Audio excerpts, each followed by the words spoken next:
Bismillahirrahmanirrahim. Assalamualaikum warahmatullahi wabarakatuh. Innal hamdalillah nahmaduhu wa nasta'inuhu wa nastaghfiruhu wa na'udzu billahi min syururi anfusina wa min sayyiati a'malina. May yahdihillahu fala mudilla lahu wa may yudlilhu fala hadiyalah. Asyhadu an la ilaha illallah wahdahu la syarikalah wa asyhadu anna Muhammadan abduhu wa rasuluh.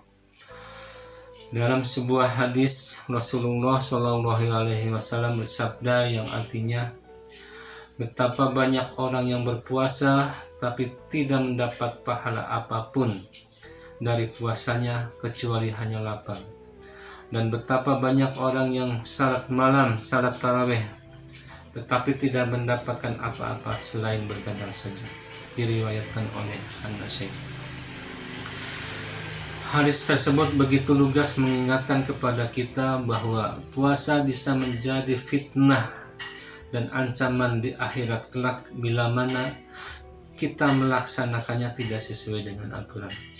Peringatan itu mungkin sekali karena kadang-kadang kita lalai dan terbuai oleh aktivitas kita sehari-hari, tidak bisa menyempurnakan puasa dengan mengisi dengan amalan-amalan yang baik.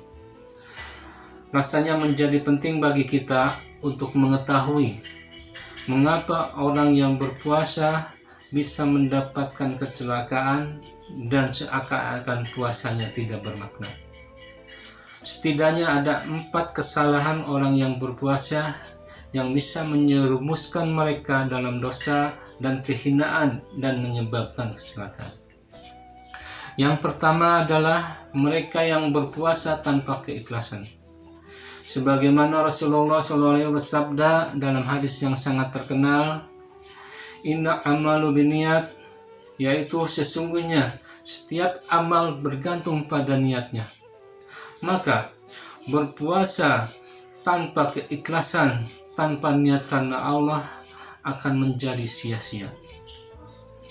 Banyak dari golongan ini orang berpuasa bukan dengan niat karena Allah, tetapi dengan alasan lain, misalnya karena keterpaksaan, karena ria, karena ingin dihormati, ingin dipandang, bahkan karena berpuasa untuk tujuan pribadi, misalnya untuk kepentingan diet, untuk menurunkan berat badan. Puasanya ternoda karena tidak ada keikhlasan dalam berpuasa.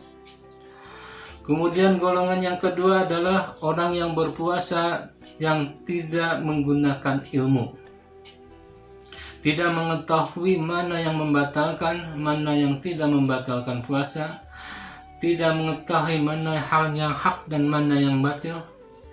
Mereka menjalankan puasa tanpa aturan atau memahaminya walaupun hanya sedikit. Akibatnya puasa yang mereka kerjakan begitu rapuh tanpa makna, menyangka telah melakukan hal yang benar, padahal sejatinya itu adalah salah. Kemudian golongan yang ketiga adalah orang yang berpuasa hanya semata-mata tidak makan dan tidak minum, dan merasa bahwa dengan tidak makan dan tidak minum saja sudah cukup untuk melaksanakan kewajiban sebagai seorang muslim. Banyak dari golongan ini, mereka berpuasa tetapi tidak mampu menundukkan nafsu dan emosi. Maka mereka menodai siang hari Ramadan dengan lisan yang tidak terjaga, dengan ghibah, marah, berkata dusta, atau anggota badan yang tidak terjaga dari perbuatan dosa dan kemaksiatan. Kemudian yang keempat, mereka yang menjalankan ibadah puasa dengan penuh kemalasan, tidak menyadari kemuliaan bulan Ramadan yang bertaburan berkah. Mereka tidak menyadari dan tidak memahami bahwa Ramadan bukan hanya bulan puasa saja, tetapi lebih dari itu. Ini adalah bulan musim kebaikan yang disyariatkan banyak amal kebaikan. Rasulullah SAW bersabda bahwa pada bulan mulia ini, bulan di mana dibukakan pintu surga, ditutup pintu neraka, setan-setan dibelenggu, dan berserulah malaikat, wahai pencari kebaikan, sambutlah. Dan wahai pencari kejahatan, berhentilah. Demikian sampai berakhirnya Ramadan. Golongan ini berpuasa tetapi lalai terhadap salat, tidak mampu melaksanakan tarawih, tidak melaksanakan tilawah Quran, tidak banyak berbuat kebaikan seperti melaksanakan infak dan sedekah. Mereka justru menjadikan puasa sebagai alasan untuk bermalas-malasan di siang hari, lalu berpesta pora di malam hari. Hadirin yang saya hormati, itulah 4 alasan kenapa orang bisa rugi, bisa celaka saat melaksanakan bulan puasa. Oleh karena itu, melalui majelis ini saya mengajak khususnya bagi diri saya sendiri, di sisa Ramadan ini, marilah kita mantapkan kembali niat puasa kita dengan hanya semata-mata beribadah kepada Allah Subhanahu wa Ta'ala. Kemudian yang kedua, mari kita bersama-sama belajar memahami tentang ketentuan-ketentuan tentang puasa khususnya, dan juga tentang ibadah yang lainnya.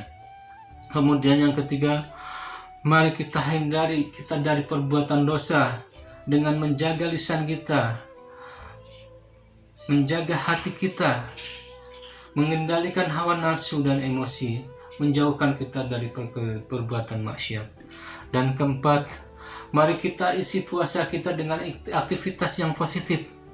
Perbanyak taubah, perbanyak zikir, menjaga salat 5 waktu dan salat sunnah yang lainnya, melaksanakan salat tarawih, melaksanakan tadarus Quran, serta memperbanyak amalan-amalan baik, misalnya memperbanyak infak dan sedekah.